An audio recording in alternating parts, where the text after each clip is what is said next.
저희가 2018년도 새해를 시작하면서 은혜로 강해지는 교회라고 하는 주제를 잡았습니다. 1월, 2월 계속해서 은혜에 대한 말씀을 나눴습니다. 은혜야말로 우리 기독교가 다른 종교와 구별되는 가장 독특한 개념입니다. 영국에서 신학자들이 모여서 모든 종교 가운데 기독교만이 가지고 있는 독특한 사상이 뭐냐, 이것을 가지고 함께 토론을 할 때에 그때 나온 결론이 기독교가 가지고 있는 독특한 개념이 있다면 그것은 바로 은혜다라고 하는 결론을 내렸습니다. 이처럼 하나님의 은혜라고 하는 개념은 기독교만이 가지고 있는 유일한 개념이라고 말할 수가 있습니다. 우리가 구원받은 것이 공로가 아니고 하나님의 은혜로 구원받았습니다, 그렇게 이야기를 합니다. 착하게 살아야지 천국 가죠. 그것은 안 믿는 사람들이 하는 이야기고, 우리가 가지고 있는 믿음은 우리가 하나님 앞에 어떤 행위를 했기 때문에 구원받는 것이 아니라 전적인 하나님의 은혜고 하나님의 선물이다라고 하는 것입니다. 자격이 없는데도 불구하고 베풀어 주시는 선물, 이것이 은혜입니다. 그러기에 우리는 구원받기 위해서 우리 스스로 할 수 있는 것이 아무것도 없습니다. 그저 주님 앞에, 주님 도와주십시오, 나는 부족합니다, 나는 할 수 없습니다, 항복하며 주님 앞에 나아가 의지하는 것 외에 우리가 할 수 있는 것이 없습니다. 거저 주시는 것이다 그러면 가치가 없는 것처럼 생각하기 쉽습니다.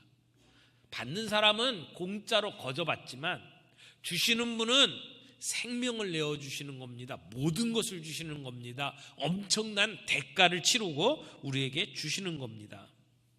그 하나님의 은혜가 어떠한 것인지를 지금 몇 주 동안 함께 살펴봤습니다. 오늘은 노아를 통해서 그 하나님의 은혜가 어떤 것인지를 함께 살펴보기를 원합니다. 원래 이 노아라고 하는 말의 뜻은 쉼 또는 위로라고 하는 뜻을 가지고 있습니다. 그가 만든 방주, 그것을 통해서 전 인류가 멸망하는 가운데 구원받은 사람으로 우리 모두에게 알려져 있습니다. 그런데 성경에서는 이 노아를 기술하면서 노아가 하나님의 은혜를 입었다라고 하는 것을 강조하고 있습니다.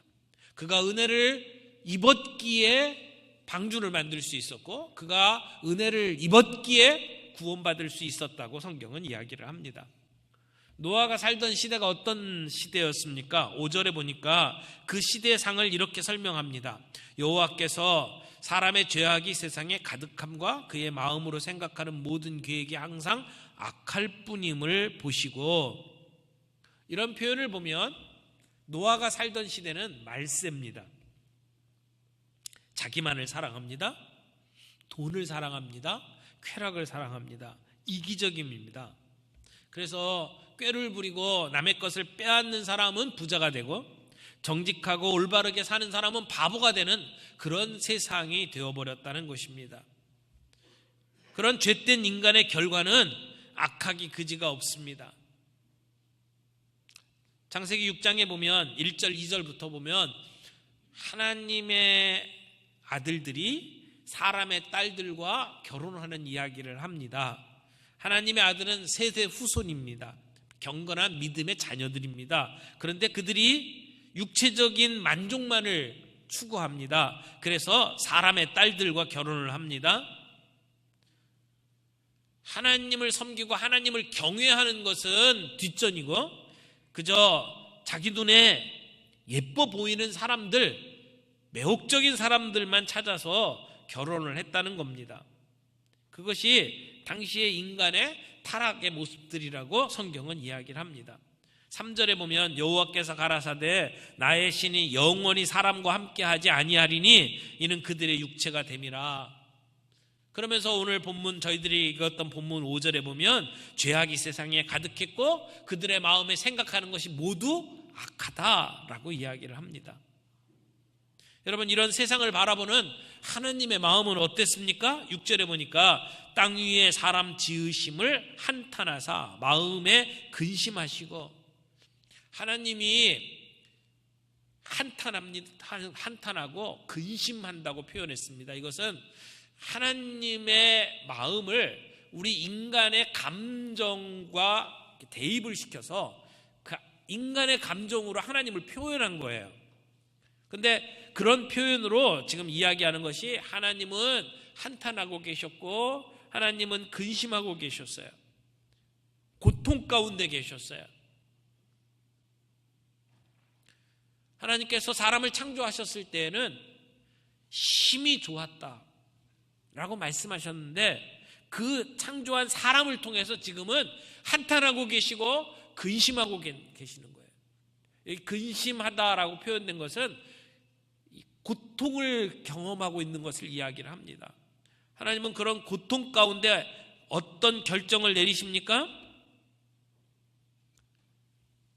그들을 쓸어버리기로 결정하셨어요.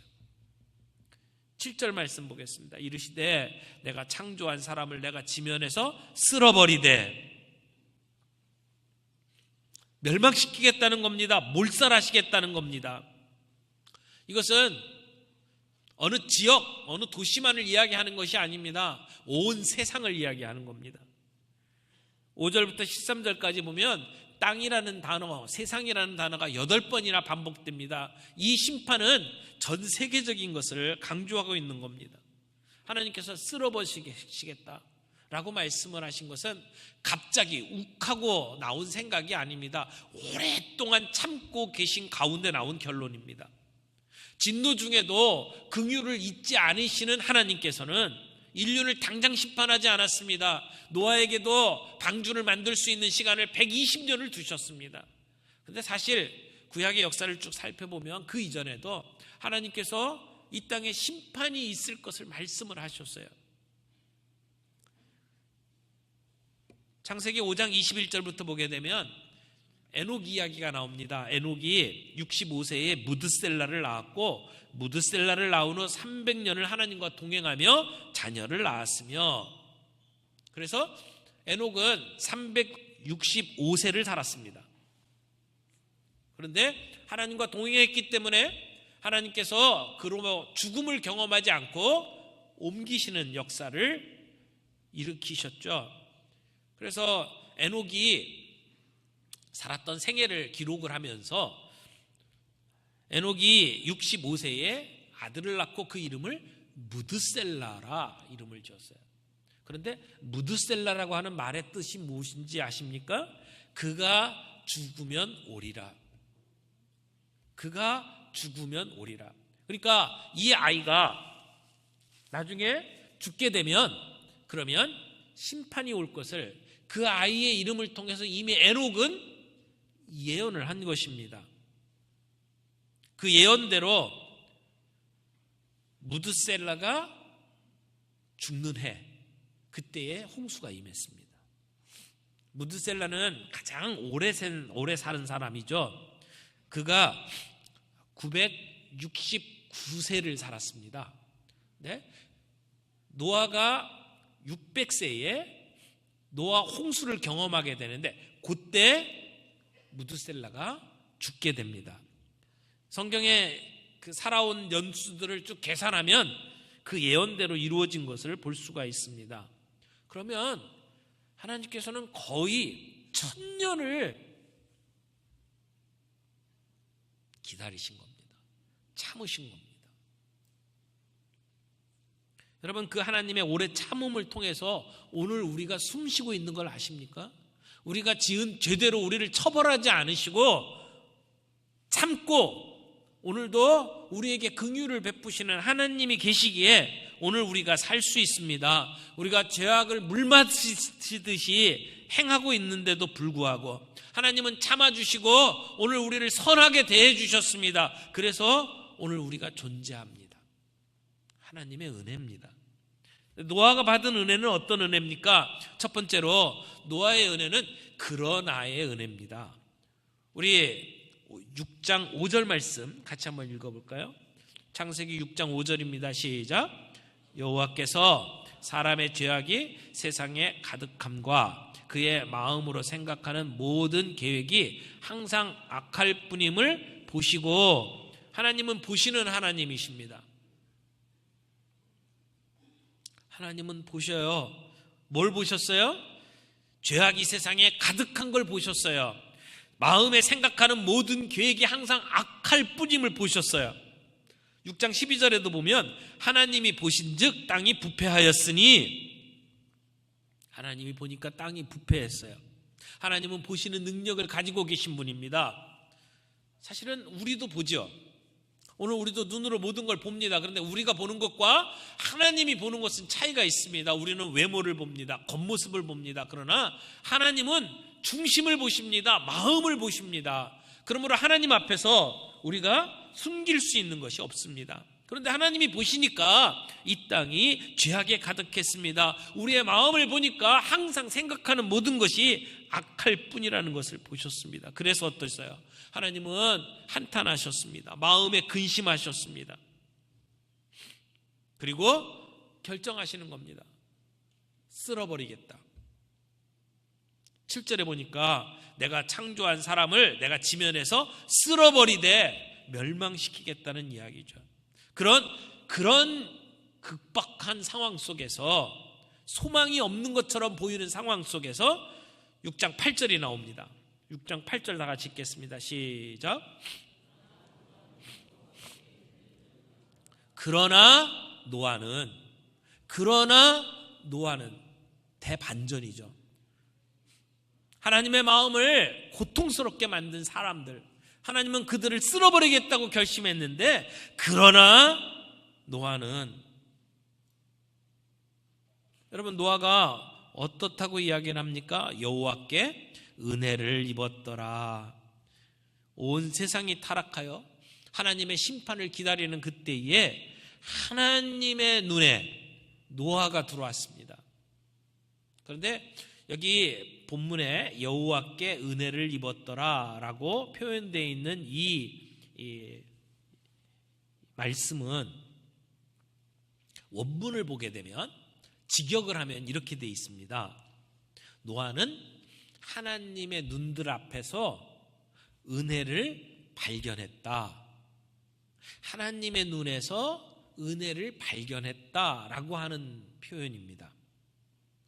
노아는 하나님의 눈을 봤다는 거예요. 그리고 그 하나님의 눈에 있는 뭘 봤다는 거예요? 은혜를 보았다는 겁니다. 우리는 사람들과 대할 때 이렇게 눈을 바라봅니다. 그 눈 속에 있는 감정들을 읽을 수 있죠. 눈 속에 그렁그렁 달려있는 슬픔을 봅니다. 그래서 그녀의 두 눈에 슬픔이 가득했다, 이런 표현을 쓰기도 하죠. 그러니까 눈 속에 우리의 감정이 있습니다.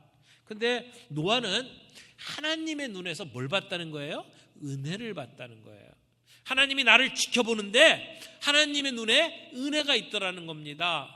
나를 사랑하고 나를 포기하지 않고 기다리고 계시고, 그리고 나에게 모든 것을 주고 계시는 하나님의 사랑, 그 은혜를 보았다는 겁니다.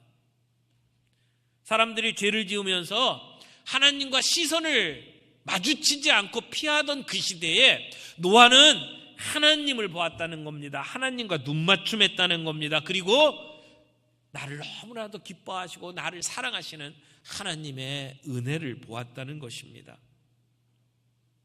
하나님은 우리에게 그런 은혜를 베푸시기를 원하십니다. 죄악된 세상, 쓸어버리겠다고 생각하는 그 하나님 앞에서 노아는 은혜를 입었습니다. 노아의 8 식구 멸망하는 가운데 구원을 받았습니다. 노아와 그의 가족이 구원받은 이유가 뭡니까? 노아가 의로웠기 때문입니까? 노아가 완벽했기 때문입니까? 노아는 은혜를 입었기 때문입니다.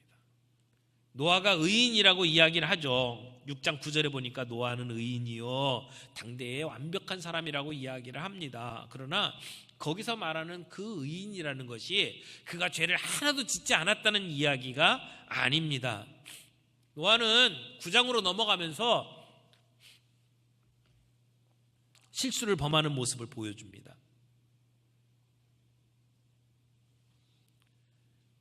노아는 하나님의 은혜를 입었기 때문에 구원받았습니다. 성경은 의인은 없나니 하나도 없다고 이야기를 합니다. 우리가 가지고 있는 그 어떤 것으로도 우리는 스스로 구원받을 수 있는 길이 없습니다. 그러나 노아는 하나님의 은혜를 입었다는 것입니다. 여러분, 우리도 믿음으로 말미암아 의롭게 된 사람들입니다.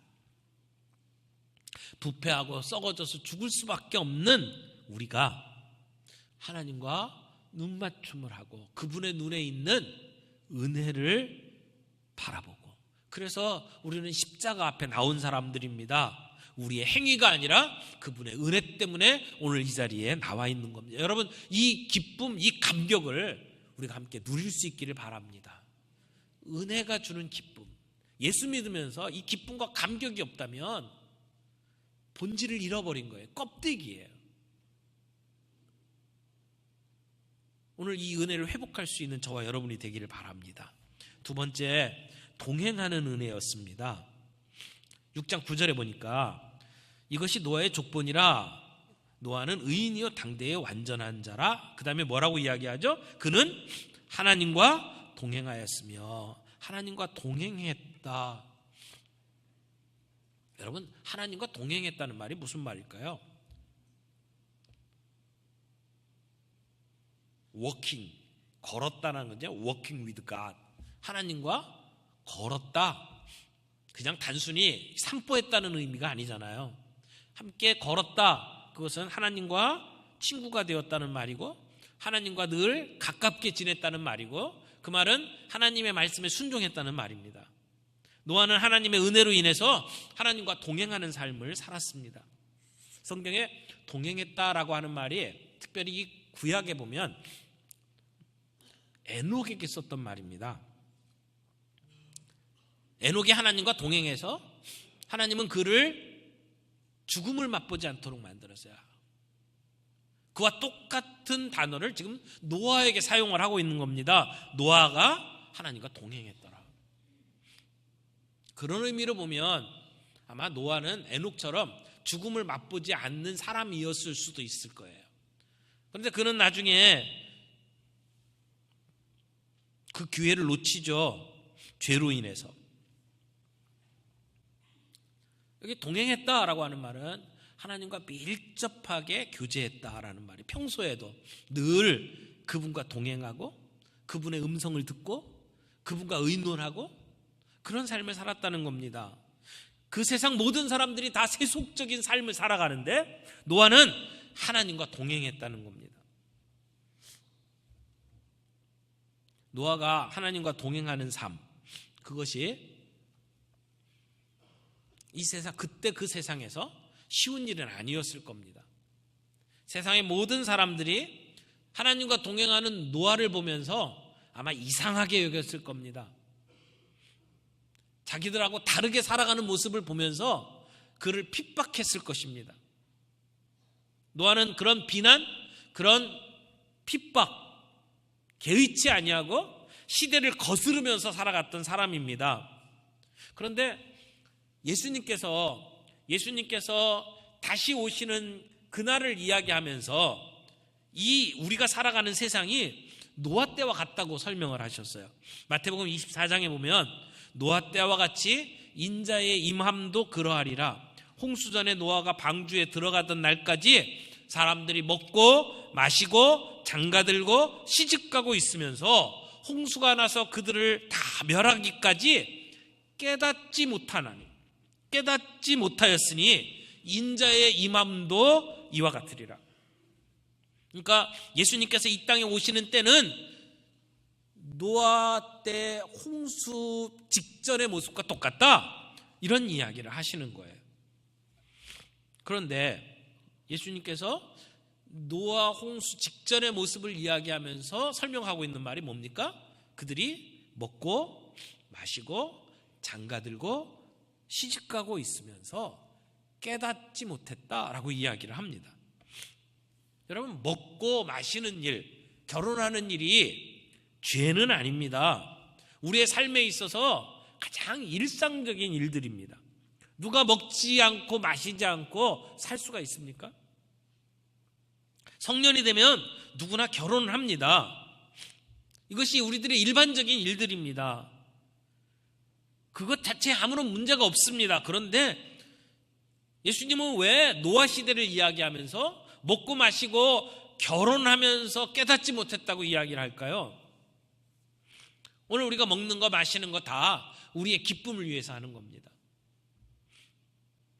그런데 먹고 마셔서 얻는 힘을 가지고 무언가를 위해서 살아가는 것 아닙니까? 먹는 것 자체가 우리의 목적은 아니잖아요.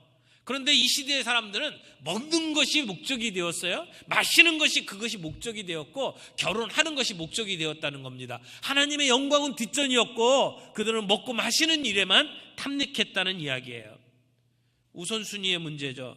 왜 먹고 왜 마시고 왜 결혼하느냐?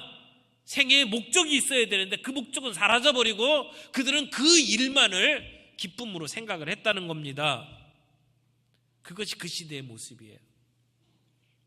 오늘은 어떻습니까? 오늘 우리의 시대는 똑같습니다. 나의 기쁨을 위해서, 내가 누리는 것을 위해서 우리는 그 모든 것들을 다 외면합니다. 먹는 거라면, 마시는 거라면, 우리가 행복한 거라면 여러분, 우리 성도들은 이 시대를 거스르며 살아야 합니다. 이 세상을 본받는 것이 아니라 이 시대를 거스르며 살아야 합니다. 그런데 우리는 이 세상 사람들이 우리에게 비난하고 핍박하는 것에 대해서 너무 겁을 냅니다.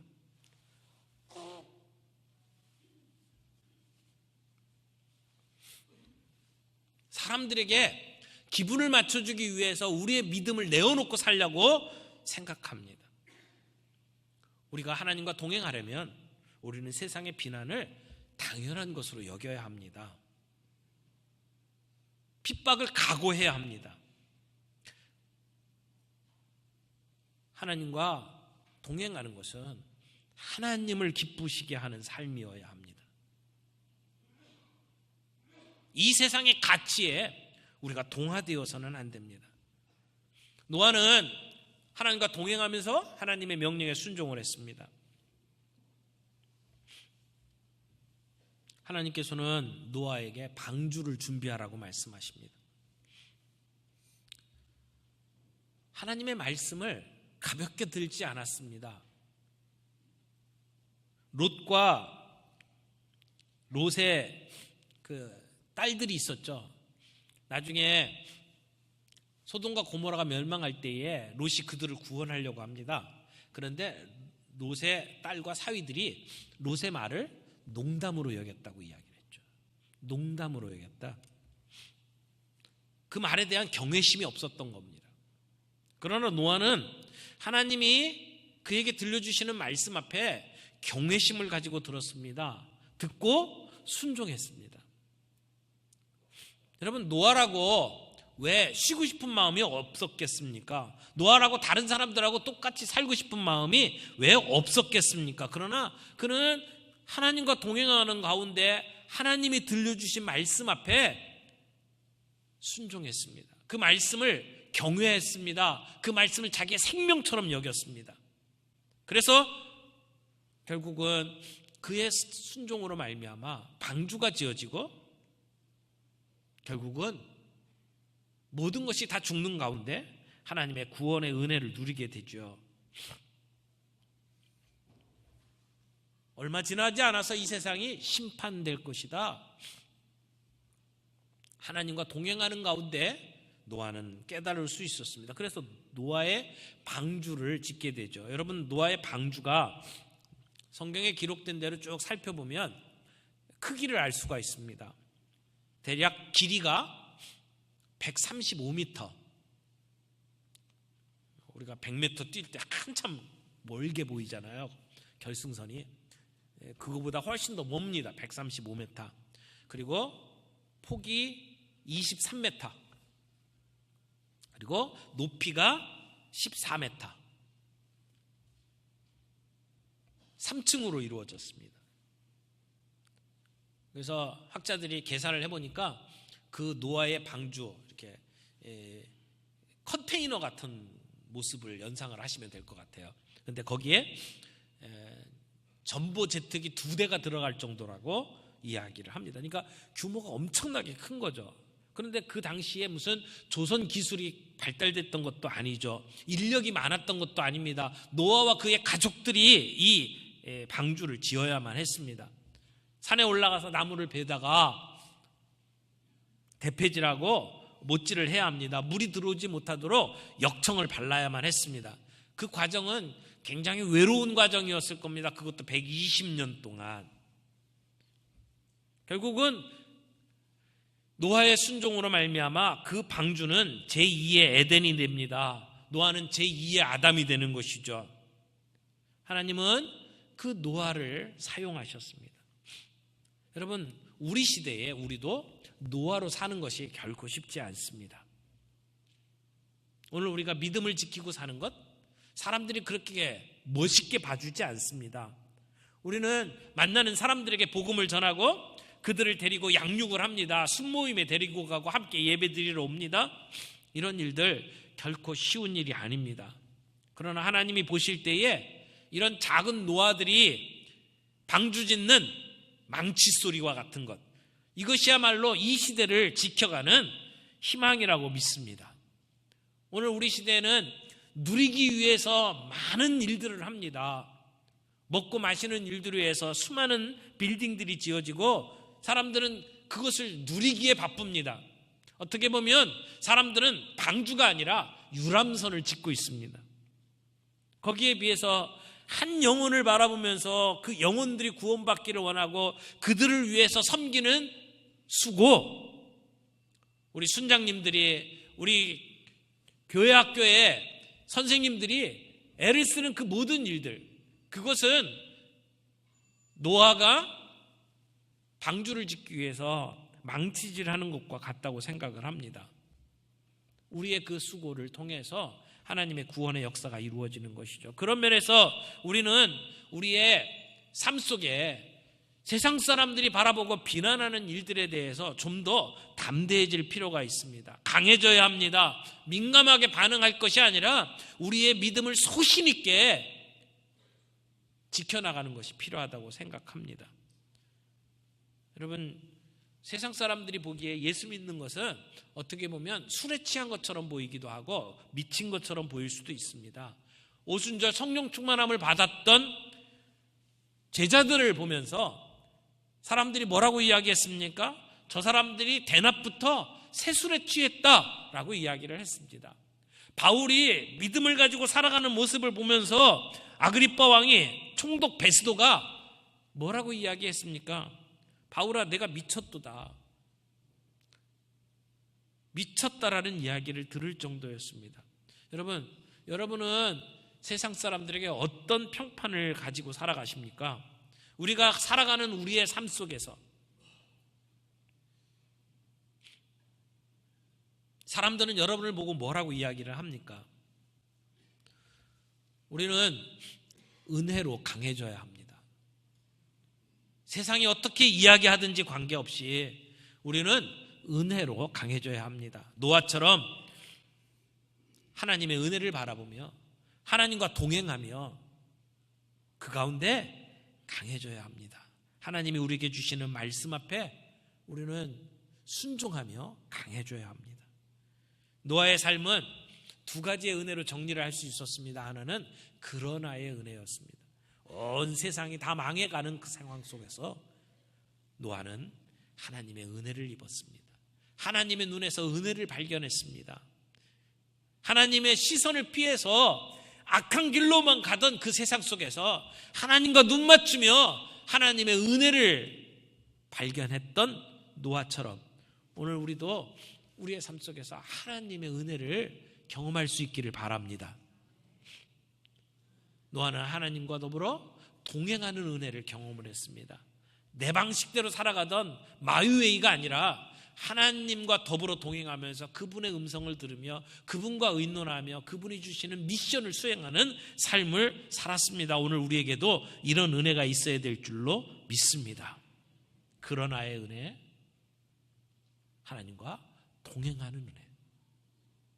은혜는 세상을 감당할 수 있는 힘을 줍니다. 여러분, 은혜로 강해진다는 것이 사람들 앞에 군림하는 것이 아닙니다. 나는 비록 연약하지만 내 약함을 주님 앞에 인정하고 주님 앞에 엎드리고 내 능력이 아니라 하나님의 능력으로 살기를 원하는 것이, 그것이 은혜로 살아가는 자의 모습입니다. 여러분, 내가 가지고 있는 어떤 권세, 재물을 가지고 사람을 조종하려고 하는 것이 아니라 내가 비록 연약하지만, 내가 비록 보잘것없지만 하나님의 능력으로 쓰임받기를 원하며 주님 앞에 엎드릴 때에 하나님의 은혜를 경험할 수가 있습니다. 이스라엘 백성들이 하나님의 은혜를 바라보지 않고 잔머리를 굴리고, 그래서 강대국에 빌붙고 내가 가지고 있는 군사력으로 뭔가 해결하려고 할 때마다 이스라엘은 망했습니다. 오늘 우리가 우리의 잔머리가 아니라 내가 가지고 있는 어떤 파워를 가지고 사람들 앞에 보여주려고 하는 것이 아니라 우직하게 하나님을 의지하며 나의 나된 것은 하나님의 은혜라고 고백하면서 나아갈 때 우리의 삶 속에 은혜로 강해지는 것을 경험할 수 있는 줄 믿습니다. 오늘 우리 교회의 모든 훈련이 이 은혜의 기초가 있기를 바랍니다. 우리가 섬기는 모든 섬김이, 아이들을 가르치고 찬양하고 우리가 섬기는 모든 섬김이 은혜에 기초할 수 있기를 바랍니다. 그래서 올 한 해 우리는 이 하나님의 은혜에 발을 딛고 그 은혜를 경험할 수 있기를 바랍니다. 옛날에 받았던 은혜, 과거의 앨범만 뒤적거리지 않기를 바랍니다. 오늘 내가 그 하나님의 은혜를 경험하며 살아갈 수 있기를 바랍니다.